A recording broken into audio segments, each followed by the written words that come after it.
Wedding 02 from mixkit.com. Good song. Sorry, that was really loud for some reason. So yeah. We are playing 80 Days. I've previously played this like a month ago, maybe more, and I just wanted to finish off my playthrough. Just to sort of see how things went with it.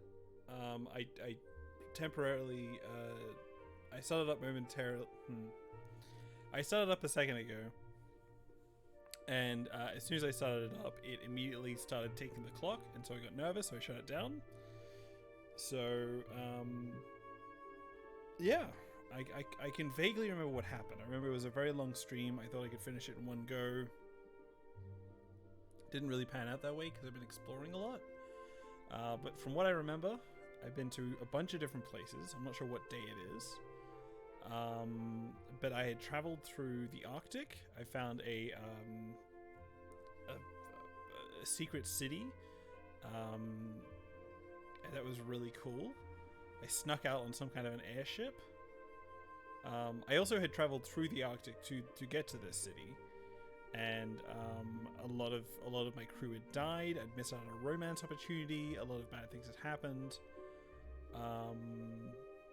But yeah, I'm going to start off again. I expect this to be a short stream. What I'm going to do is I'm going to jump from this game into the latest game from Inkle Studios, which is a game called Overboard.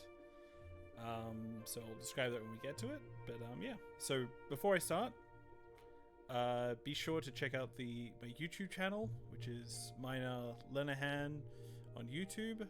Follow me on Twitter and all the rest of it, and follow me here on Twitch. I just got a subscriber, the Lucha Bear, from 8 hours ago. Thank you to Lucha Bear.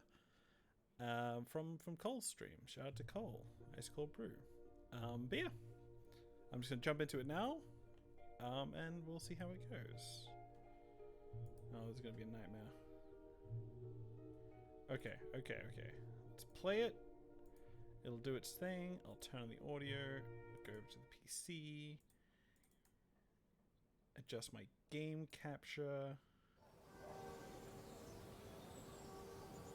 Is that working? Yes. We're in Atlanta. Ah! So, day 56. If we depart, where would we go?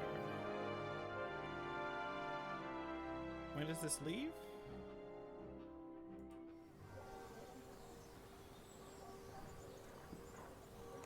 Can I sell anything?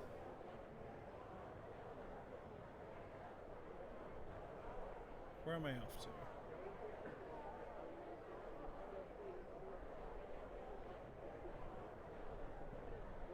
It's a lot of money, but I have a lot of money.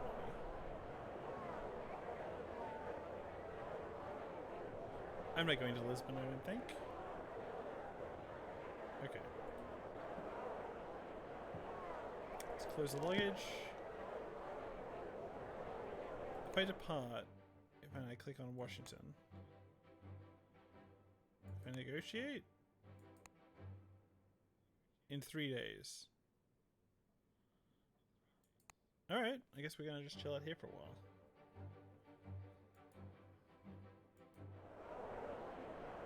Let's explore for a few hours.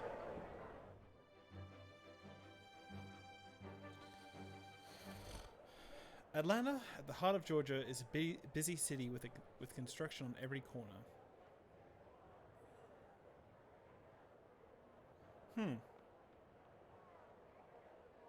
Let's talk about the Civil War.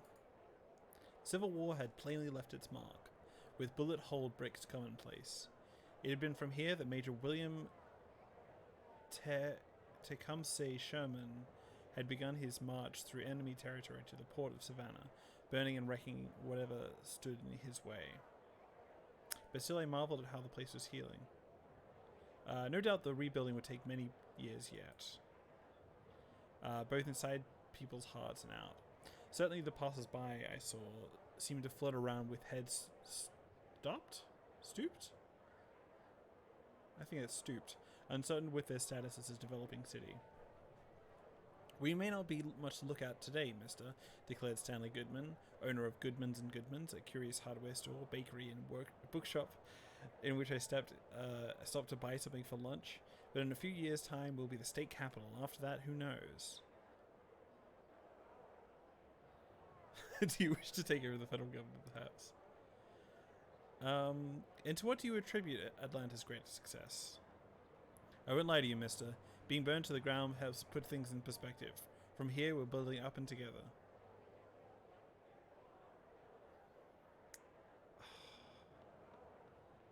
I really like the line, I bought a hammer and a sandwich, but I want to say that I was impressed with the ambition on display. Hopefully I can get that option again. I was impressed with the ambition on display, since the town seemed to me to be more a crossroads of the railways than a city in its own right. What place did railroads have in humanity's future above the clouds?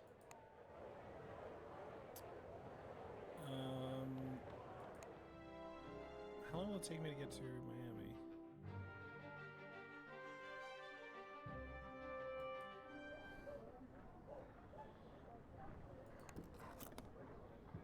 Maybe we should sell the Communist Manifesto.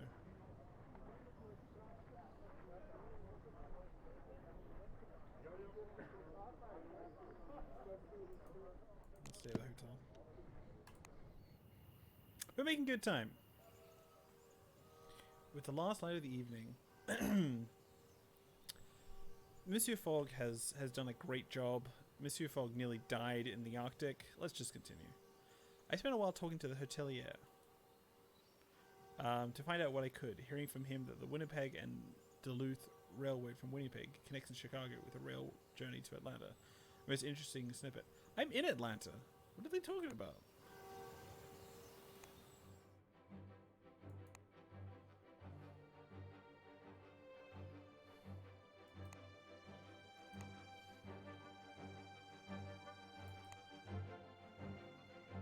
Yeah, let's go.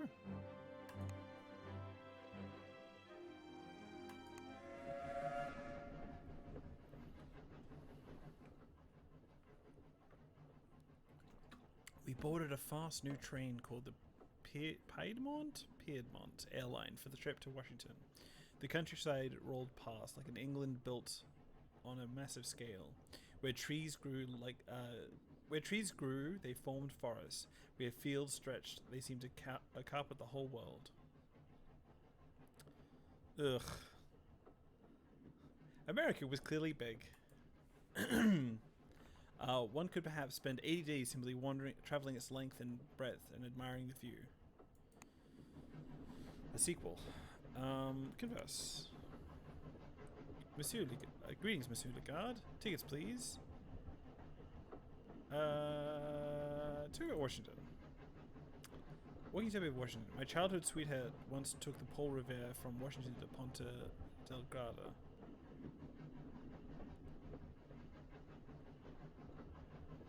Washington to Dakar? Is there a route from Washington to Dakar? It seems unlikely to me. Tell me, do you play football? Yes. I'm trying to start a league back home. Tell me more about Ponte Delgado. There is something. Some buyers will pay well for evening jackets from Ponte Delgado. Lisbon. Yes. One can fly from gyrocopter from Ponte Delgado to Lisbon, and it's efficient. Have a sifter, Monsieur Lagarde. You are too kind. What can you tell me about Ponte Delgado? There are oranges there, I think. I want to go to Marrakesh just because there was a hitman level there. Is it possible to get from Ponte Delgado to Marrakesh? No idea. But now, Jamar El Fna is one of the busiest market squares in Africa. Tell me about Marrakesh. They say that the French want Marrakesh, but the Alouettes are too powerful. Oh. I'd love to see that. That That would be great.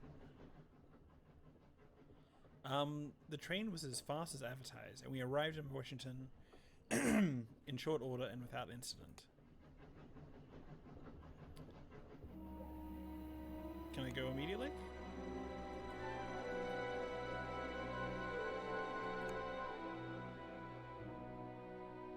Negotiate. I'll take that. Money to spare.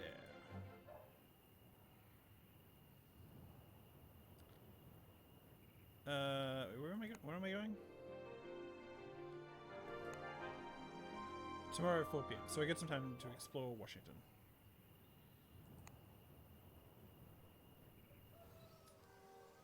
Pretty cheap from the distance that's going to cover.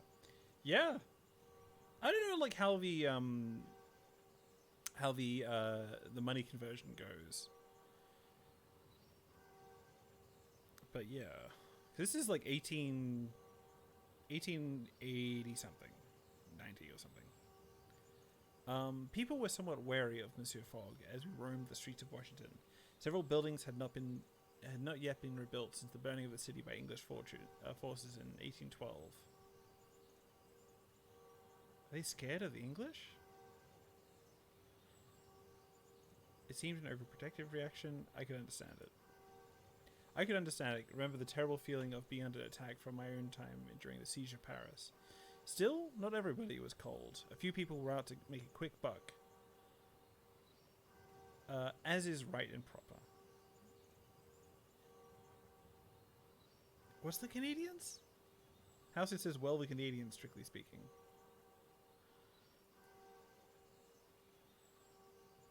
As is right and proper and the Californian dream, which is spreading slowly but surely across this great empty continent. Do you want the full tour, gentlemen? Asked Hank Hinberry, a man with smooth dark skin and a fine leather jacket, who strolled up to us. That's amazing. Tell me more about this person. The difference between the two isn't significant at this time. But yeah, the War of 1812, when the Canadian forces burned down the White House. Is that true? I didn't know the Canadians burned down the White House. Is this a joke? Are you fooling me, Halcyon? Is that real history? I don't know America, but that's amazing. Go on, Canada. Is that the 1812?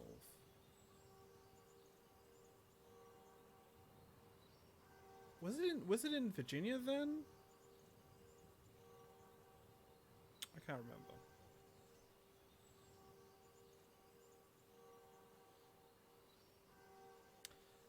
I'm gonna let meanwhile I'm gonna let Passepartout pretend that he is like cowboys on Main Street.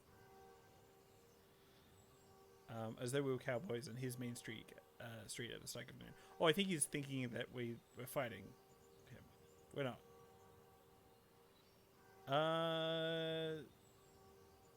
We are not staying. You're leaving? He smiled. You haven't seen what this place has to offer. And what does this place have to offer? Halcyon says, I know very little else about that conflict. Yeah, that's fair. I remember hearing that the White House got burnt down, but that's all I knew. I didn't know it was Canadians. Why were the Canadians burning it down? Probably had a good reason, but... what does this place have to offer? Everything, he replied, spreading his hands wide. Hank leant in closer. Tell me now, he purred. What's your poison? We're quite unaccustomed to being poisoned. Cognac. He looked a bit puzzled. Well now, I don't know that. I know what that is. I know that I know what that is, he said. But we here make bourbon, and it's the best drink known to man. We followed him. He led us down a side alley and through a low, unmarked doorway. My master looked skeptical. But but I can only say I had a good feeling about our Monsieur Hank Hinbury that led me to trust him, a feeling that was soon to be validated. Hank stepped aside, then turned. If you wouldn't mind removing your hats, gentlemen, he said. We doffed them as requested. And Hank smiled and led us inside. The room was not as dark as I expected for a drinking den. A group of people sat in a circle. All hatless. There was no music, no bar, no cards. Welcome, gentlemen. Take a seat, Hank suggested, gesturing at a chair. We are here to drown your sorrows in the drink of faith.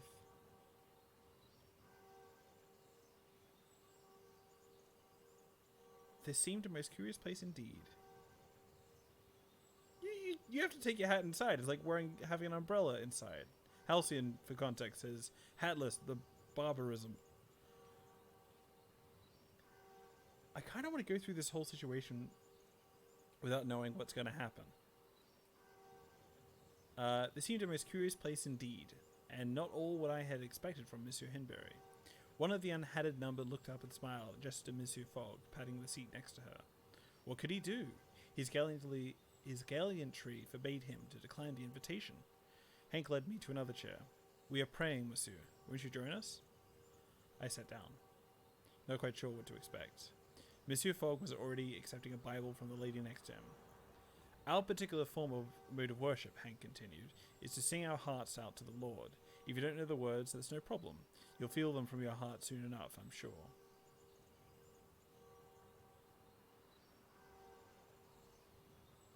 You can, I expect, imagine the reaction this news elicited from Monsieur Fogg, or I will not try to describe what followed.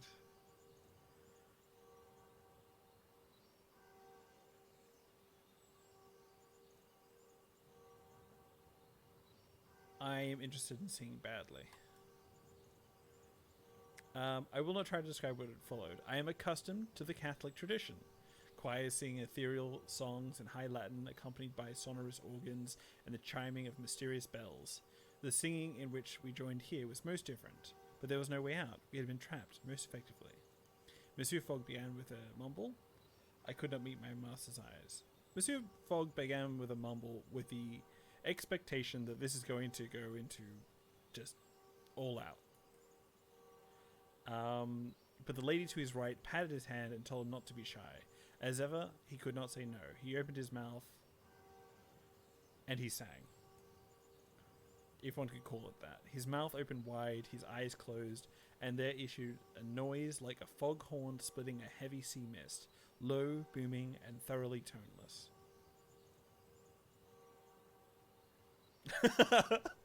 Spectacles shivered on roses. The cross of the wall threatened to tilt from the vertical. The lady beside him withdrew her hand and curled her fingers. I like all these options. Good writing. This game has amazing writing.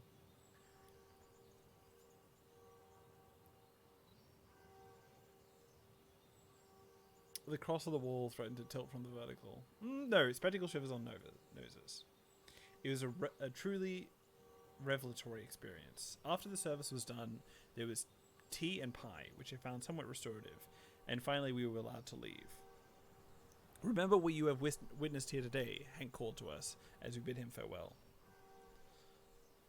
I nodded with perfect restraint. Then we hurried away with a Bible pressed into our hands as we left. I looked to my master, and I believe he was shivering. I do not feel quite well, Passepartout, he declared. Not well at all. So we are going...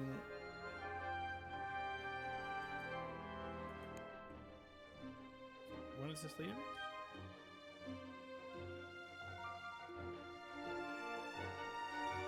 Let's go now.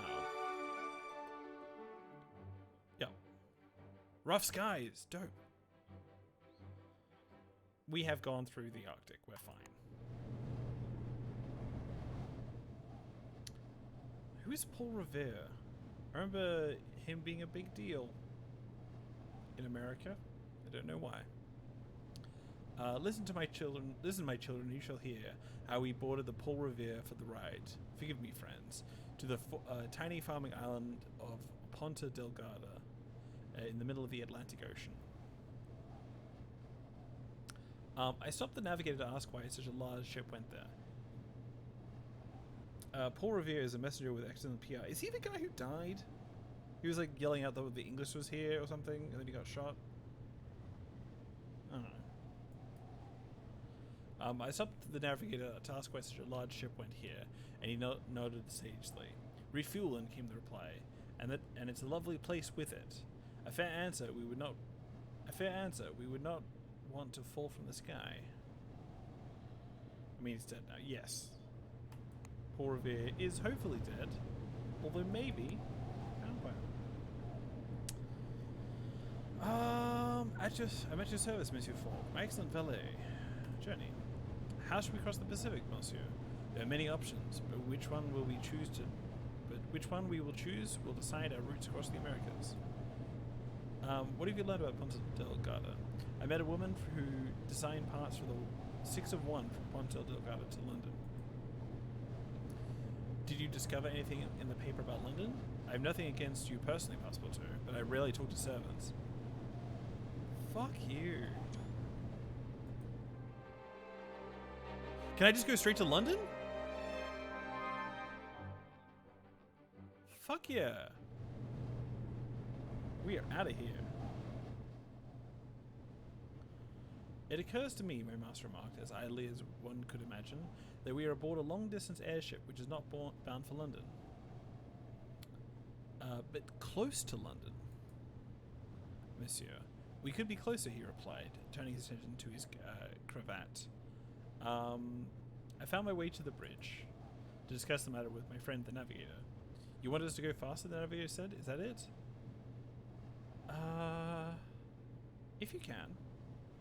The navigator turned to consult a fellow crew member. They discussed the matter for a few minutes, then turned back. Can't be done, he declared. We are too far along already. We couldn't be more than a few hours. Very well, or I'll buy what you can give me. I'll buy what you can give me. The man laughed. All right then. If we burn through all our spare fuel, that's about £2,000 worth. Oh.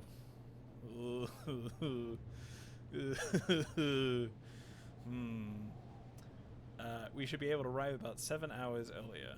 It's too much for too little, I told him. He nodded. And that's how it is. There's no changing the physics of the situation, so I retired to the bar with a glass of cognac and the company of a pleasant lady named Madame Constance Clementi. Relations with Fogg had strengthened slightly. Monsieur Fogg consented with these snide remarks. Absolutely. Monsieur Fogg was, I think, somewhat disappointed when the airship continued to cruise eastward and finally lowered, from the clouds into the tiny island of Ponta Delgada. I was rather happier to be on dry land in one piece. Relations with Fogg have deteriorated slightly. Fuck off.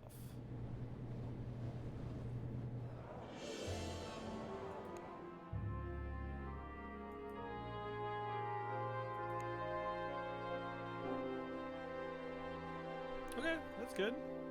Nearly home. Let's explore for a few hours.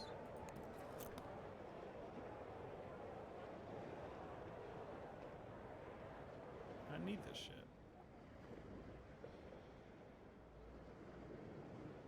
Oh, hell yeah! Let's sell a Baptist Bible and make a lot of money.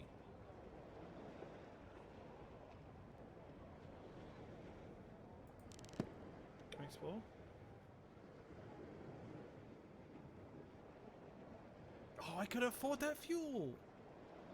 Sell the jacket? The jacket's giving me bonuses. Like, okay. I can't have a bag. Okay. I gotta sell everything.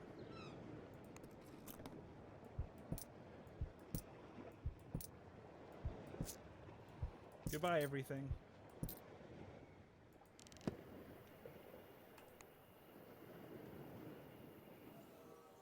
Ponta Delgada was the largest settlement on the volcanic island of São Miguel in the Azores. Delicate pewter automata harvested fruit, or looking out from its shores. Always go automata. Harvested fruit from the abundant orangeries looked over by the Portuguese gentleman farmers in pristine white villas. Monsieur Fogg, of course, took in the pleasant environment with one cursory glance and bent his head to his almanac. Are you worried about the wager? I asked on impulse. My master looked up from his note-taking briefly. We are not in London yet, but we are making excellent time, he said primly. Find out when the next airship to Lisbon departs. Practical suggestion. Time and time again. I had seen the prudence of Monsieur Fogg approach. I paused to breathe in the scent of citrus on the way to the harbour. It lingered in my nostrils for days, long after we had departed the Azores. Day 60, Monsieur Fogg murmured that night in his sleep, and still some distance yet to travel. Relations with Fogg had strengthened slightly. Let's explore. And then really get going. It's still not 5k. Do we get an achievement at 5k? What happens at 5k pounds? I walked the streets a little, discovering the possibilities for how we might make progress. Let's go. London. Embark. Go. Embark.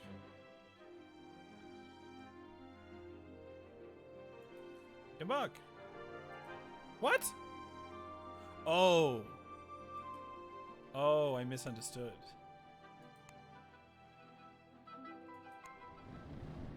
The ticket is 5k. I didn't see that. I was like, I'm there. How am I going to tidy up the game? There's only been half an hour. Is that long enough for a video? That's fine. We were given a gyrocopter ride to Lisbon by one of the local gentleman farmers. Monsieur Cotinho, that's terrible, I apologize, grew oranges and corn, but my real passengers, senors, is poetry.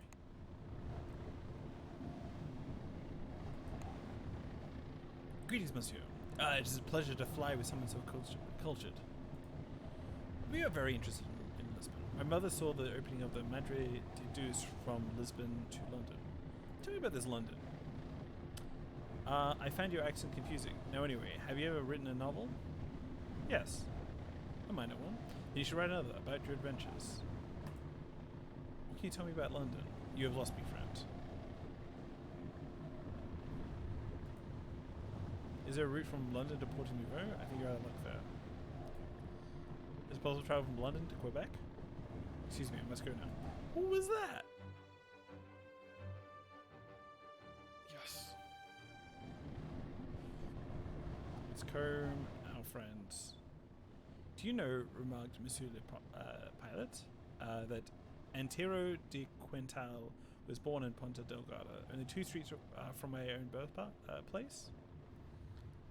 I know very little of Portuguese poetry.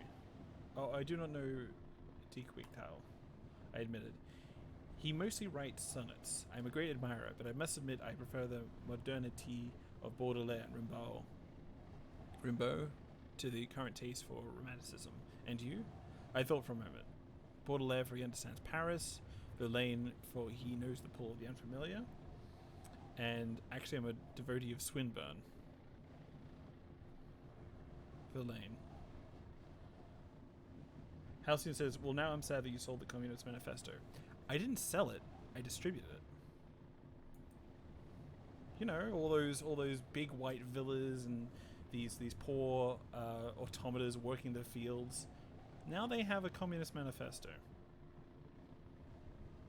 Just see how that goes. See how that develops. I did sell them a lot of... I don't know how much it was. I hope it was cheap. I don't remember. I hope I didn't sell it to a rich person. Shit. Anyway. Verlaine, for he knows the pull of the unfamiliar. I close my eyes.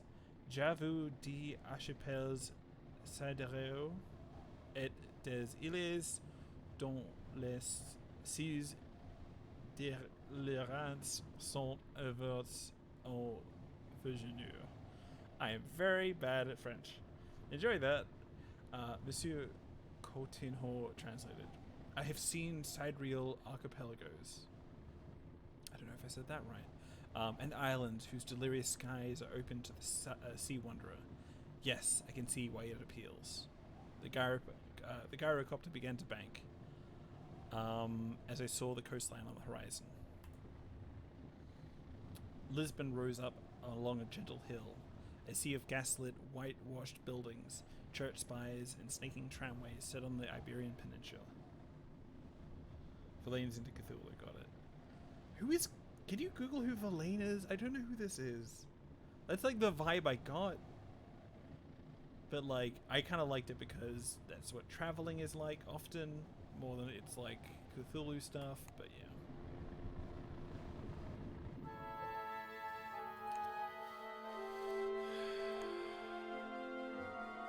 Tomorrow 10, okay. Let me explore Lisbon.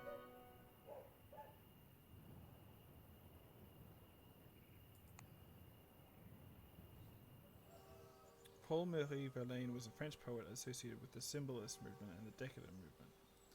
I vaguely know the Decadent movement. My knowledge of poetry and art movements aren't tremendous.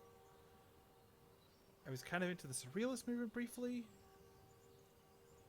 but I'm not an expert. Okay. In Lisbon, we sat down to dine at a charming little restaurant with views across the Iberian coastline. To dine at a charming little restaurant with views of the Iberian coastline. The maitre d' hotel came over to our hotel as the waiter brought out aperitifs. Senores, he cried, wringing his hairs, I have a great favor to ask. We were just leaving. I'm sure we can accommodate you, I replied placatingly, for the man was clearly at his wit's end. My foolish brother, what a trial he is to our dear mother, has made a grave error, and we have 2 guests without a table. The maitre d' looked anguished. Could we possibly impose upon you, senors, and add 2 to your number? Of course you may, I declared without glancing at my master. He offered no comment, obviously trusting my instincts on the matter. Fuck yeah. The maitre d' ushered a top-hatted English gentleman and his dapper Prussian valet to our table. We were strange mirrors of each other, though Monsieur and Fogg and I clearly comprised the superior, more handsome image. Oh, shut up. Our masters greeted each other and made a particular sort of upper-class small talk, which formed a gentle background murmur to his servants' ears. Meanwhile, the Prussian valet introduced himself as Diedrich. Verlaine urged Rambaud to come to Paris, and by 1872, this is Halcyon, by the way. I'm not reading something on the screen that is hidden. Halcyon quotes, Verlaine urged Rambaud to come to Paris, and by 1872 he had lost interest in Matilda and effectively abandoned her and their son, preferring the company of his new lover. Aww. Bad. That's not what you should do in a relationship. But I'm glad they had fun. Meanwhile, back in the game, I think I'm coming across a reference. The Prussian valet introduced himself as Dietrich and gave a hearty sniff as our appetizers were served. I hope the food is up to Herr Montgomery's standards, he remarked. Herr Montgomery is very particular. A difficult master, is he? I asked with false sympathies. Diedrich bristled. I will thank you to keep your personal remarks about mein Herr to yourself, Herr Passepartout. We gave each other a look, the sort of look 2 generals might exchange. Across a corpse-strewn battlefield. I decided to make an innocuous inquiry and asked what the monsieurs were doing in Lisbon. Well, the thing is, my master and I, Diedrich paused to chuckle to himself, we are traveling around the world. You. I sputtered. You are traveling around the world? Yes. Diedrich nodded with satisfaction and leaned closer. For a wager. I stared at him in silent shock. Indeed, we're heading to Tangier tomorrow. From there, we are there to South America and across the Pacific. West instead of east? But that is the wrong way. I mumbled as though in a dream. Diedrich ignored me loftily. And what, he asked with awful courtesy, are you and your master doing in Lisbon? We're also traveling around the world. I told him churlishly and could not resist adding, my master and I went the sensible way and are nearly back in London. Monsieur Montgomery looked up from his plate, his eyes cooled and remote. What a remarkable coincidence, he remarked without expression. Quite, my master responded. Let us give you some advice, I added, since we've just come that way. Diederik raised one overly sharp eyebrow but did not decline my offer. Yes?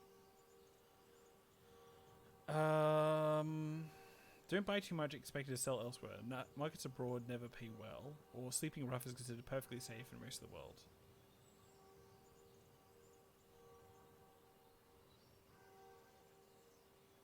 This is true. I don't want to mislead them. I did want to actually give them good advice. Diederik shook his head. You may be happy with such measures, but we would not be. I saw my master's reaction to that. We all took our leave with awful echoing politeness, and I made sure to give Diederik a personal warning look when he bowed smiling to Monsieur Fogg, or pressed Diederik's hand with particular firmness. Are these? This must be a reference, or this is just like the writers being like, "What if there was another one?"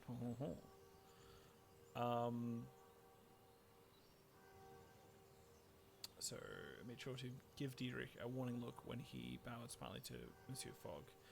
My master was mine, and I would not like the speculative gleam in the Prussian valet's eye. You seem discomfited, Passepartout, my master remarked with the barest hint of a smile. I did not like that, Diederik, I said. He had a thieving, unconscious look about him. I would not be surprised if he were a fraudster and duping that poor Monsieur Montgomery into keeping him as a valet. I crossed my arms. What sort of name is Diederik, anyway? Passepartout, Monsieur Fogg said, a small sigh in his voice. You are a man of remarkable depths. His relations with Fogg have deteriorated slightly. Hold on, I'm Googling this.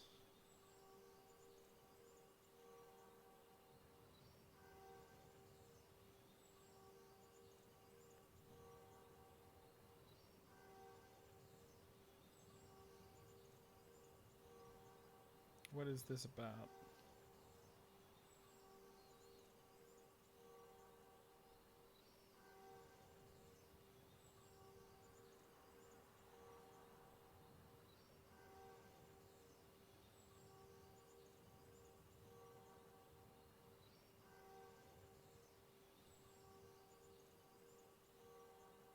I have no idea. All I can find is that it's referenced in 80 Days Wiki. Oh. We shall proceed. I have to go pretty quickly.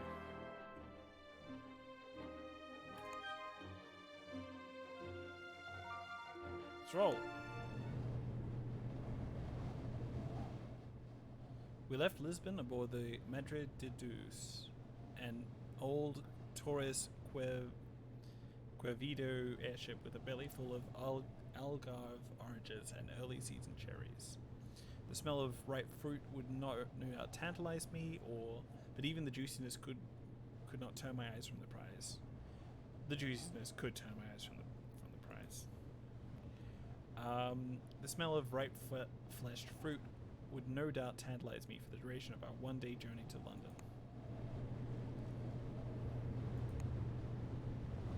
What is your wish, Master?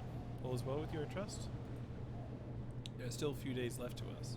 We cannot afford to lose a single day. What do you know about London? I have a terrible headache. Have you discovered anything in the Times concerning Munich? Munich is doing very well these days, I hear. Very good. Monsieur Fogg looked out of the observation deck windows with perfect calm, and there was no reason to be concerned. We were safely within our 80-day window. I could not wait to stride into the Reform Club and claim our prize. I spent the remaining time watching every possible danger, ironing, embarking on the writing of this account. Though I had found already the details of our early adventures had grown vague and indistinct. True, also in my recollection.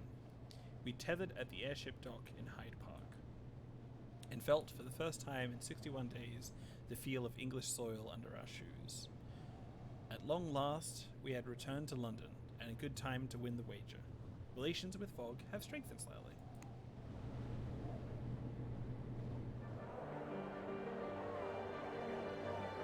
No banks. We got achievements. No banks. No banks, no luggage. That's how you do it. I seized my master by the collar and threw him into one of the steam carriages idling on the banks of the Serpentine in Hyde Park. There is no need for such unseemly haste, Passepartout, my master noted, but I was a man possessed. The carriage barely shuddered to a steam-hissing stop before I dragged my master from his seat and up the steps to the imposing doors of the Reform Club. I released him only when we had reached the great saloon where my master's erstwhile friends, my master's 5 antagonists. I like the idea that it's just friends, and this is just like a minor bet that like Fogg went all in on. I'm gonna go with that one. My master's erstwhile friends stood from their chairs, gaping in an attitude of great shock. Monsieur Fogg only straightened a little and said in his calm voice, "Gentlemen, here I am." The room erupted into cheers. Where had the crowd come from? Had they followed us from inside? Followed us inside from the street? I had scarcely noticed them. I realized, as though a spell had suddenly broken, that my master had won his wager of £20,000. With the 4,000 we began with and our remaining funds, it was a profit of over 18,000. Hardly a meager sum. My heart began to beat again, and I saw for the first time the crowds who had forced their way into the club to witness the momentous occasion. A journalist in a dark blue bonnet caught my eye. "And you must be the loyal valet, Passepartout," she said. "How could you have possibly know that?" I asked in surprise.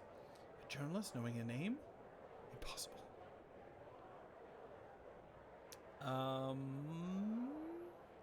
All of London has been feverishly following Phileas Fogg's progress in the papers. She swept her gaze over me and scribbled furiously in her notebook. "Your answer will be tomorrow's headline, or I'll eat my hat." I am quite overwhelmed, I admitted. "I'm not surprised," she agreed. You should sit down." I pushed my way through to Monsieur Fogg, who had nearly been swallowed by congratulatory crowds. "You have won the bet, monsieur," I told him, and seized my master by the hand and shook it, as though saying it out loud once more would make it more real. I'm gonna celebrate this." I seized my master by the hand and shook it as though we were two equals, and not merely a master and a servant.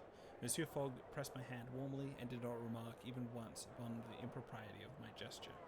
Indeed, though his cool gaze did not so much as waver or soften, I believed he welcomed the chance to shake my hand. "Any gentleman would be fortunate to call you his valet, and you have been a worthy companion to me besides," Monsieur Fogg said, and I knew that from him there could be no higher praise. Also, 69. Nice. Mr. Fogg, Mr. Fogg! With English. "Mr. Fogg, Mr. Fogg!" the blue-bonneted journalist cried, interrupting our conversation. "What's next for the great adventurer Phileas Fogg and his loyal valet Passepartout?" My master looked at me and laughed like a maniac. I laughed like a maniac. "Perhaps we could do it again," I declared, but this time going the long way. I looked around at faces of the assembled crowd and quirked an eyebrow.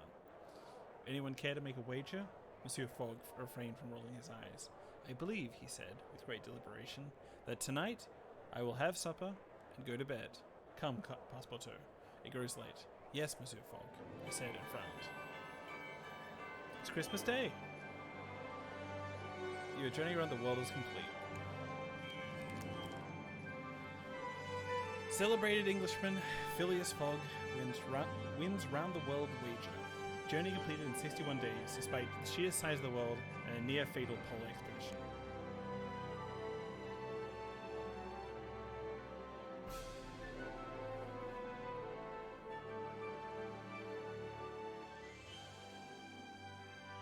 Oh man, this feels good.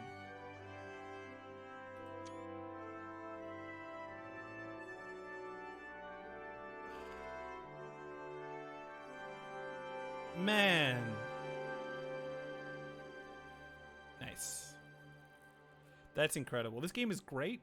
I very much recommend it. As you know, I would just disappear from the map at this point. Extremely recommend this game. Halcyon says favorite transport airships. Yes, true, but also in game. There's a reason it's all in game. Yeah, this game is incredible. I extremely recommend it to everybody. Just because there's so much replayability. It's one of the things I really like about Inkle games and stuff. Is that, like, I didn't think I went to New Orleans, which is one of the things I wanted to do, because in New Orleans you can meet with Death and just have a conversation with him. And, like, all the different cities have all these different, like, conversations and stuff. And that's part of the enjoyability of the replayability of this game. This is my second replay, and, like, I didn't know you could go to the Arctic. I think Halcyon last time said that you can go to the moon, and that's incredibly exciting. So yeah. That's 80 days, or as it's now titled, 61 days. Suck it, Jules Verne. Yeah. Hey Michael, and thank you for this. I've won £18,000 from this journey. Let's not begin. Let's get out of here. So, for now, I'm going to basically cut off the stream and then jump into the most recent game. Thank you. From Inkle Games, which is a game called Overboard. I'll go to the pause screen so I can play some titles and all the rest of it. In fact, I'll do that now. Let's switch over to this. But yeah, I'm going to play Overboard, which is a really cool game where you basically murder your husband and trying to get away with it. It's similarly very open-ended, and it's very exciting. But for the sake of the YouTube archive, be sure to go to the YouTube channel, Mino Lenahan, on YouTube. Follow here. Follow me on Twitter to get notifications of what to happen. And this will be on my YouTube archive in a little playlist. But yep, I'll end this now, and then I'll quickly be back in like 2 minutes. Just gonna send a tweet and then do a new one, and we're gonna play some Overboard. So thanks for hanging out. See you in a bit. Ow, I just punched my water bottle. Ow. Alright, adios.